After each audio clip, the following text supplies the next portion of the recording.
चंदू की मां को गुजरे हुए पूरे 4 साल बीत चुके थे। पिता शंभू का भी हाल ठीक नहीं था।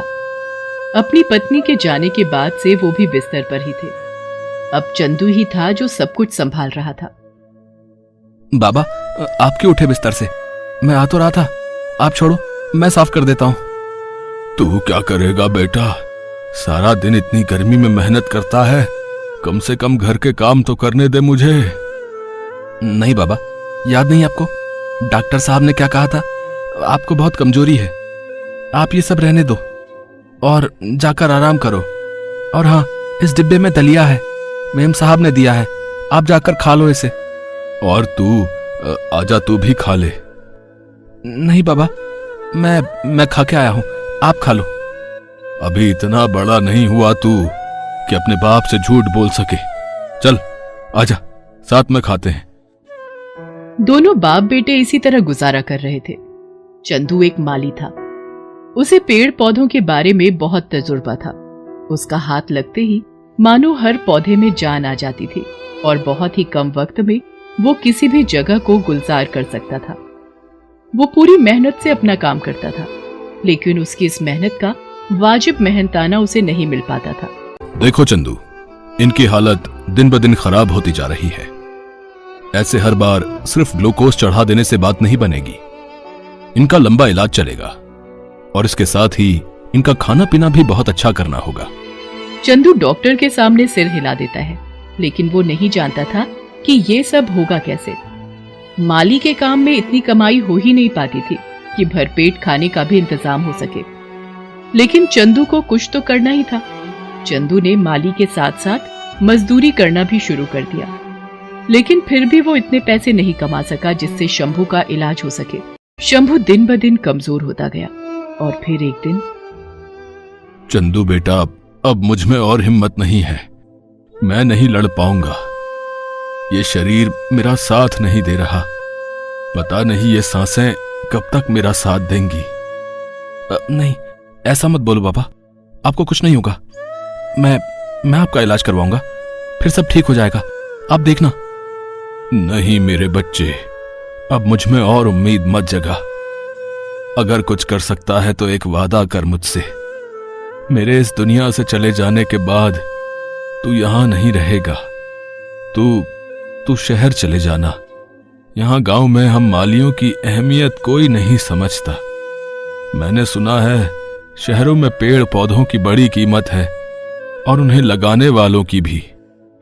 बाबा, आप ये सब मत सोचो, आपको कुछ नहीं होगा। मैं शहर जाऊंगा, लेकिन आपको साथ लेकर जाऊंगा। मैं ऐसा करके रहूंगा बाबा। शंभू अब कुछ भी कह पाने की स्थिति में नहीं था, क्योंकि वो हार गया था, हालात से भी और अपनी जिंदगी से भी। चंदू उस दिन फूट फूट कर रोया, क्योंकि अब वो बिल्कुल अकेला रह गया था।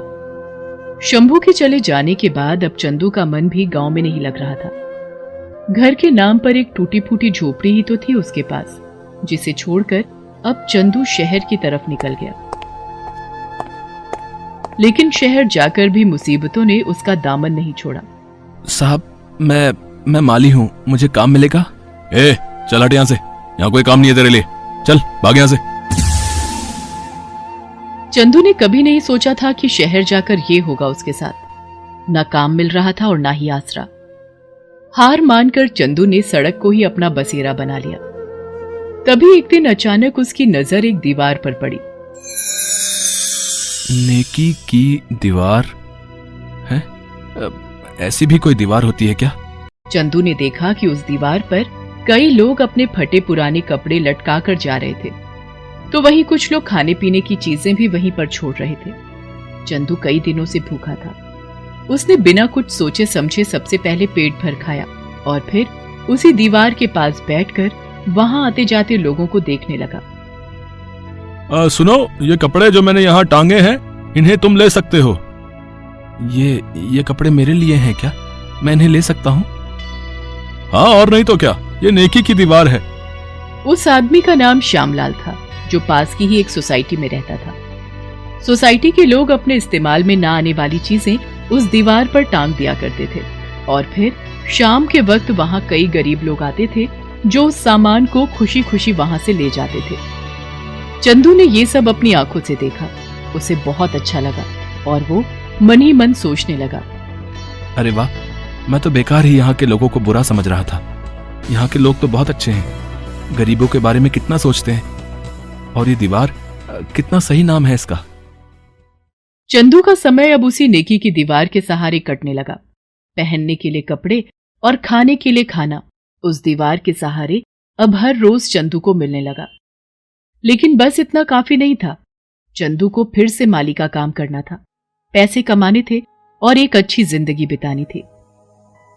साहब, बस एक मिनट, मेरी बात सुन लीजिए। हाँ बोलो। साहब, ये जगह तो बहुत अच्छी है, लोग भी अच्छे हैं, लेकिन यहाँ पेड़ पौधे क्यों नहीं है? यहाँ पेड़ पौधे नहीं होते क्योंकि इस जगह की मिट्टी बहुत रेतीली है ना, इसलिए सोसाइटी के लोगों ने कई बार कोशिश की, लेकिन हर बार सिवाय पैसों के नुकसान के कुछ नहीं हुआ। और अगर मैं यहाँ कुछ उगाकर दिखा दूं तो? क्या बात कर रहे हो, हैं? तुम कोई वैज्ञानिक हो क्या जो ऐसा कर पाओगे? कुछ भी मत बोलो तुम। नहीं साहब, मेरा विश्वास कीजिए, मैं एक माली हूं। किस मिट्टी में कौन से पौधे उगाए जा सकते हैं ये मैं अच्छे से जानता हूं। बस एक बार मुझे मौका देकर देखिए। ठीक है, तो फिर ऐसा करो, यहाँ कुछ उगाकर दिखाओ। अगर तुम ऐसा कर पाए तो फिर बात करेंगे। इतना कहकर श्यामलाल ने 100 रुपए चंदू के हाथ में रख दिए। चंदू के लिए खुद को साबित करने का ये एक अच्छा मौका था। चंदू ने सबसे पहले सोसाइटी के बाहर ही एक जगह चुनी और वहां की मिट्टी को खोदकर वहां पौधे लगाने की जगह बनाई। इसके बाद उन 100 रुपयों का इस्तेमाल करके चंदू ने कुछ बीज खरीदे और उन्हें उसी जगह पर बो दिया। कुछ ही दिनों में उस जगह पर पौधे उगने लगे। चंदू उन पौधों का बहुत ख्याल रखता था। आसपास के कूड़े से फल और सब्जियों के छिलके इकट्ठे करके वो बड़ी मेहनत से खाद तैयार करने लगा और कुछ ही हफ्तों के अंदर वहां रंग बिरंगे कई सारे फूल खिला दिए। अरे वाह है भाई, तुमने तो सच में कमाल कर दिखाया है। पर इतने कम वक्त में तुमने ये सब किया कैसे? यहाँ तो पौधे ही नहीं पनप पाते थे और तुमने फूल भी उगा दिए। साहब, मैंने आपको बताया था ना, मैं एक माली हूँ। मिट्टी चाहे कैसी भी हो, उसमें फूल कैसे उगाने हैं ये मैं जानता हूँ। तो फिर एक काम करो, अब हमारी पूरी सोसाइटी को सजाओ तुम। मैं सोसाइटी मैनेजमेंट से बात करता हूँ और सोसाइटी फंड से तुम्हें पैसे दिलवाने की कोशिश करता हूँ। जी साहब, आपका बहुत बहुत शुक्रिया। श्यामलाल की मदद से चंदू अब कमाने लगा। उसे सोसाइटी की तरफ से हर महीने पैसे मिलने लगे और चंदू भी पूरी मेहनत से अपना काम करने लगा। उसने कुछ ही महीनों में पूरी सोसाइटी की आबो हवा ही बदल दी, साथ ही रंग रूप भी। सच में अब तो हर रोज बाहर निकलने का मन करता है भाई मान गए चंदू, है? तुमने वो कर दिखाया जिसकी उम्मीद हम लोग बहुत पहले छोड़ चुके थे। तुम्हारे लगाए हुए पौधों ने न सिर्फ हमारी सोसाइटी को सुंदर बनाया है, बल्कि यहाँ की हवा को भी सांस लेने लायक बना दिया है। और ये कूड़े से जो तुम खाद बनाते हो ना, ये तो सच में कमाल ही है। लेकिन ये बताओ, अब तुमने ये सब सीखा कहाँ से? साहब, मैंने माली का काम अपने बाबा से सीखा था, लेकिन अब वो इस दुनिया में नहीं है। ओह, माफ करना, मुझे नहीं पता था। तुम ऐसे ही बढ़िया काम करते रहो, मैं तुम्हें जल्दी ही कुछ और जगहों पर काम दिलवाऊंगा। और किसी भी चीज की जरूरत हो तो बेझिझक कहना, ठीक है? साहब, जितना सोचा था और जितना चाहा था उससे ज्यादा ही मिल रहा है मुझे। बस अब एक ही इच्छा है मेरे मन में। हाँ तो बोलो चंदू, क्या चाहते हो? साहब, मैंने सुना है कि आप लोग इस नेकी की दीवार को यहाँ से हटवाने वाले हैं। हाँ, वो सोसाइटी के लोगों को लगता है कि ये दीवार सोसाइटी का लुक खराब कर रही है, बस इसीलिए नगर निगम से बात करके इसे यहाँ से हटवा रहे हैं। साहब, आप लोग ऐसा मत कीजिए। ये नेकी की दीवार कई लोगों का सहारा है। ये दीवार कितनों का पेट भरती है और कईयों का तन ढकती है। और साहब, आप लोग भी तो इसी दीवार के सहारे नेकी कमाते हैं। ये सारी बातें ठीक हैं चंदू, पर सच तो ये भी है ना कि ये दीवार अब दिखने में बहुत बेकार लगने लगी है। देखो, पुराना सामान छोड़ना अलग बात है, लेकिन तुम ही बताओ, इस दीवार पर कोई खर्चा क्यों करेगा? साहब, अगर ऐसी बात है तो मैं इस दीवार की जिम्मेदारी लेता हूं। बस मुझे थोड़ा सा वक्त दीजिए, मैं इसे आपकी सोसाइटी की रौनक बना दूंगा। और मुझे इसके लिए पैसे भी नहीं चाहिए। चंदू ने जल्दी ही उस दीवार के आसपास भी फूलों की क्यारी बना दी। श्यामलाल की मदद से चंदू का काम बहुत अच्छा चलने लगा। चंदू अब कई सोसाइटी में माली का काम कर रहा था और बढ़िया कमाई कर रहा था। और जहां तक बात थी नेकी की दीवार की, तो वो हमेशा अपनी जगह पर खड़ी रही, क्योंकि चंदू ने उसे भी गुलजार कर दिया था। वो दीवार गरीबों की मददगार तो थी ही, अब लोगों के लिए आकर्षण का केंद्र भी बन गई थी। चंदू की मां को गुजरे हुए पूरे 4 साल बीत चुके थे। पिता शंभू का भी हाल ठीक नहीं था। अपनी पत्नी के जाने के बाद से वो भी बिस्तर पर ही थे। अब चंदू ही था जो सब कुछ संभाल रहा था। बाबा, आप क्यों उठे बिस्तर से? मैं आ तो रहा था, आप छोड़ो, मैं साफ कर देता हूँ। तू क्या करेगा बेटा? सारा दिन इतनी गर्मी में मेहनत करता है, कम से कम घर के काम तो करने दे मुझे। नहीं बाबा, याद नहीं आपको? डॉक्टर साहब ने क्या कहा था? आपको बहुत कमजोरी है, आप ये सब रहने दो और जाकर आराम करो। और हाँ, इस डिब्बे में दलिया है, मेम साहब ने दिया है, आप जाकर खा लो इसे। और तू आजा, तू भी खा ले। नहीं बाबा, मैं खा के आया हूँ, आप खा लो। अभी इतना बड़ा नहीं हुआ तू कि अपने बाप से झूठ बोल सके। चल आजा, साथ में खाते हैं। दोनों बाप बेटे इसी तरह गुजारा कर रहे थे। चंदू एक माली था। उसे पेड़ पौधों के बारे में बहुत तजुर्बा था। उसका हाथ लगते ही मानो हर पौधे में जान आ जाती थी और बहुत ही कम वक्त में वो किसी भी जगह को गुलजार कर सकता था। वो पूरी मेहनत से अपना काम करता था, लेकिन उसकी इस मेहनत का वाजिब मेहनताना उसे नहीं मिल पाता था। देखो चंदू, इनकी हालत दिन ब दिन खराब होती जा रही है। ऐसे हर बार सिर्फ ग्लूकोज चढ़ा देने से बात नहीं बनेगी।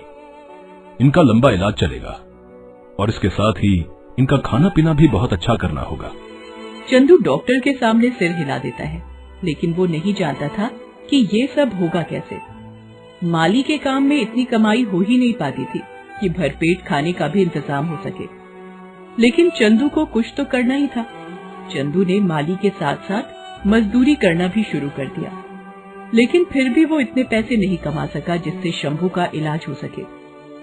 शंभू दिन ब दिन कमजोर होता गया और फिर एक दिन, चंदू बेटा, अब मुझ में और हिम्मत नहीं है, मैं नहीं लड़ पाऊंगा।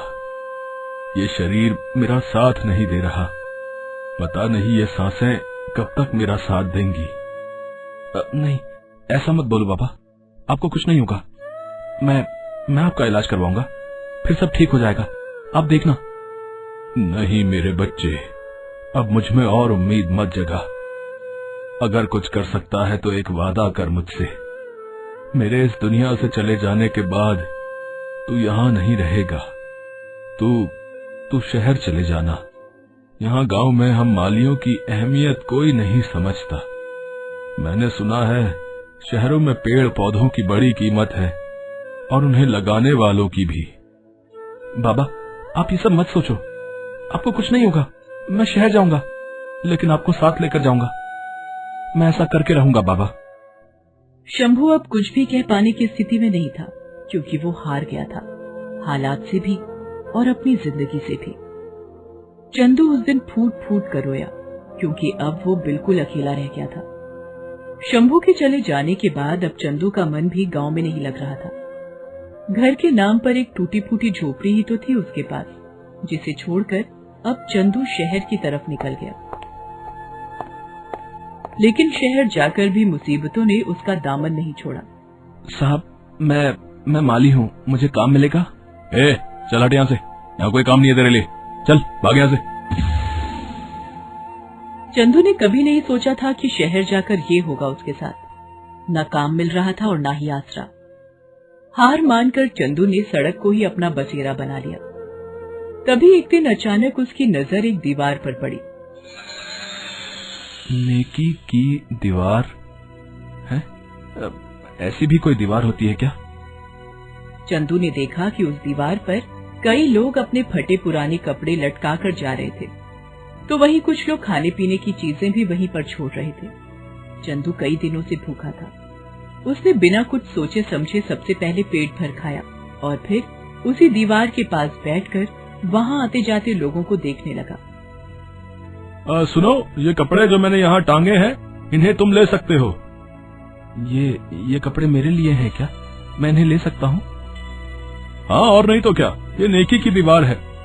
उस आदमी का नाम श्यामलाल था, जो पास की ही एक सोसाइटी में रहता था। सोसाइटी के लोग अपने इस्तेमाल में न आने वाली चीजें उस दीवार पर टांग दिया करते थे और फिर शाम के वक्त वहाँ कई गरीब लोग आते थे जो उस सामान को खुशी खुशी वहाँ से ले जाते थे। चंदू ने ये सब अपनी आंखों से देखा, उसे बहुत अच्छा लगा और वो मन ही मन सोचने लगा, अरे वाह, मैं तो बेकार ही यहाँ के लोगों को बुरा समझ रहा था। यहाँ के लोग तो बहुत अच्छे हैं, गरीबों के बारे में कितना सोचते हैं। और ये दीवार, कितना सही नाम है इसका। चंदू का समय अब उसी नेकी की दीवार के सहारे कटने लगा। पहनने के लिए कपड़े और खाने के लिए खाना उस दीवार के सहारे अब हर रोज चंदू को मिलने लगा। लेकिन बस इतना काफी नहीं था। चंदू को फिर से माली का काम करना था, पैसे कमाने थे और एक अच्छी जिंदगी बितानी थी। साहब, बस एक मिनट, मेरी बात सुन लीजिए। हाँ बोलो। साहब, ये जगह तो बहुत अच्छी है, लोग भी अच्छे हैं, लेकिन यहाँ पेड़ पौधे क्यों नहीं हैं? यहाँ पेड़ पौधे नहीं होते क्योंकि इस जगह की मिट्टी बहुत रेतीली है ना, इसलिए सोसाइटी के लोगों ने कई बार कोशिश की, लेकिन हर बार सिवाय पैसों के नुकसान के कुछ नहीं हुआ। और अगर मैं यहाँ कुछ उगाकर दिखा दूं तो? क्या बात कर रहे हो, हैं? तुम कोई वैज्ञानिक हो क्या जो ऐसा कर पाओगे? कुछ भी मत बोलो तुम। नहीं साहब, मेरा विश्वास कीजिए, मैं एक माली हूँ। किस मिट्टी में कौन से पौधे उगाए जा सकते हैं ये मैं अच्छे से जानता हूँ। बस एक बार मुझे मौका देकर देखिए। ठीक है, तो फिर ऐसा करो, यहाँ कुछ उगाकर दिखाओ। अगर तुम ऐसा कर पाए तो फिर बात करेंगे। इतना कहकर श्यामलाल ने 100 रुपए चंदू के हाथ में रख दिए। चंदू के लिए खुद को साबित करने का ये एक अच्छा मौका था। चंदू ने सबसे पहले सोसाइटी के बाहर ही एक जगह चुनी और वहाँ की मिट्टी को खोदकर वहाँ पौधे लगाने की जगह बनाई। इसके बाद उन 100 रुपयों का इस्तेमाल करके चंदू ने कुछ बीज खरीदे और उन्हें उसी जगह पर बो दिया। कुछ ही दिनों में उस जगह पर पौधे उगने लगे। चंदू उन पौधों का बहुत ख्याल रखता था। आसपास के कूड़े से फल और सब्जियों के छिलके इकट्ठे करके वो बड़ी मेहनत से खाद तैयार करने लगा और उसी के इस्तेमाल से चंदू ने आखिरकार कुछ ही हफ्तों के अंदर वहाँ रंग बिरंगे कई सारे फूल खिला दिए। अरे वाह भाई, तुमने तो सच में कमाल कर दिखाया है। पर इतने कम वक्त में तुमने ये सब किया कैसे? यहाँ तो पौधे ही नहीं पनप पाते थे और तुमने फूल भी उगा दिए। साहब, मैंने आपको बताया था ना, मैं एक माली हूँ। मिट्टी चाहे कैसी भी हो, उसमें फूल कैसे उगाने हैं ये मैं जानता हूँ। तो फिर एक काम करो, अब हमारी पूरी सोसाइटी को सजाओ तुम। मैं सोसाइटी मैनेजमेंट से बात करता हूँ और सोसाइटी फंड से तुम्हें पैसे दिलवाने की कोशिश करता हूँ। जी साहब, आपका बहुत बहुत शुक्रिया। श्यामलाल की मदद से चंदू अब कमाने लगा। उसे सोसाइटी की तरफ से हर महीने पैसे मिलने लगे और चंदू भी पूरी मेहनत से अपना काम करने लगा। उसने कुछ ही महीनों में पूरी सोसाइटी की आबो हवा ही बदल दी, साथ ही रंग रूप भी। सच में अब तो हर रोज बाहर निकलने का मन करता है भाई। मान गए चंदू, है? तुमने वो कर दिखाया जिसकी उम्मीद हम लोग बहुत पहले छोड़ चुके थे। तुम्हारे लगाए हुए पौधों ने न सिर्फ हमारी सोसाइटी को सुंदर बनाया है, बल्कि यहाँ की हवा को भी सांस लेने लायक बना दिया है। और ये कूड़े से जो तुम खाद बनाते हो ना, ये तो सच में कमाल ही है। लेकिन ये बताओ, अब तुमने ये सब सीखा कहाँ से? साहब, मैंने माली का काम अपने बाबा से सीखा था, लेकिन अब वो इस दुनिया में नहीं है। ओह, माफ करना, मुझे नहीं पता था। तुम ऐसे ही बढ़िया काम करते रहो, मैं तुम्हें जल्दी ही कुछ और जगहों पर काम दिलवाऊंगा। और किसी भी चीज की जरूरत हो तो बेझिझक कहना, ठीक है? साहब, जितना सोचा था और जितना चाहा था उससे ज्यादा ही मिल रहा है मुझे। बस अब एक ही इच्छा है मेरे मन में। हाँ तो बोलो चंदू, क्या चाहते हो? साहब, मैंने सुना है कि आप लोग इस नेकी की दीवार को यहाँ से हटवाने वाले हैं। हाँ, वो सोसाइटी के लोगों को लगता है कि ये दीवार सोसाइटी का लुक खराब कर रही है, बस इसीलिए नगर निगम से बात करके इसे यहाँ से हटवा रहे हैं। साहब, आप लोग ऐसा मत कीजिए। ये नेकी की दीवार कई लोगों का सहारा है। ये दीवार कितनों का पेट भरती है और कईयों का तन ढकती है। और साहब, आप लोग भी तो इसी दीवार के सहारे नेकी कमाते हैं। ये सारी बातें ठीक है चंदू, पर सच तो ये भी है ना कि ये दीवार अब दिखने में बहुत बेकार लगने लगी है। देखो, पुराना सामान छोड़ना अलग बात है, लेकिन तुम ही बताओ, इस दीवार पर कोई खर्चा क्यों करेगा? साहब, अगर ऐसी बात है तो मैं इस दीवार की जिम्मेदारी लेता हूँ। बस मुझे थोड़ा सा वक्त दीजिए, मैं इसे आपकी सोसाइटी की रौनक बना दूंगा, और मुझे इसके लिए पैसे भी नहीं चाहिए। चंदू ने जल्दी ही उस दीवार के आसपास भी फूलों की क्यारी बना दी। श्यामलाल की मदद से चंदू का काम बहुत अच्छा चलने लगा। चंदू अब कई सोसाइटी में माली का काम कर रहा था और बढ़िया कमाई कर रहा था।